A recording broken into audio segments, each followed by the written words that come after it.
للأسف هي دي النهاية وهي دي البداية. الدنيا مجرد رحلة، اللي كل حق أخته، واللي ظلم أخوه، واللي ظلم جاره، واللي راح اتعمل، واللي راحت أذت فلانة، واللي ضرب ده، واللي سب ده. هي دي النهاية والبداية. يعني ايه؟ يعني احنا كائنات مخلدة.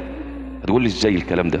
اقول لك هي الدنيا مجرد رحلة، زي الطالب ما بيخش كده من اول ما بيخش اولى ابتدائي لحد الكلية، لا ينجح لا يركن كده في ناحية وخلاص ما عادش له بقى، خلاص فشل.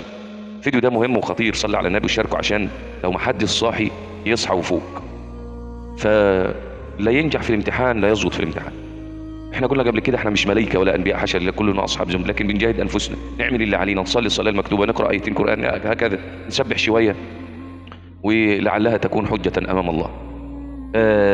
النهايه والبدايه كائنات مخلده. الدنيا مجرد رحله، لا تنجح في الامتحان لا تسقط في الامتحان. سبحان الله العظيم. طيب خلاص مت، خلاص بقى تبدا بقى الرحله اللي هي يعتبر تشوف مقعدك في النار او في الجنه. خلاص يوم القيامة في الجنة خلينا في الجنة دايما. أنا بخلينا في الجنة، ما تخش الجنة إن شاء الله سيبك من النار، عشان دايما تبقى مبسوط كده ومقبل على الصلاة وعلى الجنة. الجنة سيدنا النبي قال فيها ما لا عين رأت ولا أذن سمعت ولا خطرت على قلب بشر صلى الله عليه وسلم. صليت عليه. إيه ده؟ أنت متخيل؟ تخيل لما يكون واحد يعني وظيفة حياته إنه يطلعك من النار من الجنة عذرا، خليكش تشوفها. الشيطان وظيفة حياته كده، مش عايز واحد يقول اصل انا بتلخبط في الصلاه وسبت الصلاه، خيبتك. ما هو لا ما تسيبش الصلاه دي، المخ بيشتغل، ما هو في شيطان مخصوص للصلاه يوسوس للصلاه يطلعك منها. فاحنا نجاهد انفسنا، كل واحد له مظلمه وله حق رجعه له قبل فوات الاوان، قبل ما يجي لحظه وتقول رب ارجعني لعلي اعمل صالحا. لكن ترجع فين؟ رفعت الجلسه. اختك لها حق رجعه، ما تبقاش جاحد. ولادك لهم حق وزوجتك لها حق، كل واحد له حق رجعه. ما تبقاش ظالم لنفسك وظالم اللي حواليك وماشي بالطول والعرض، والله العظيم هتندم.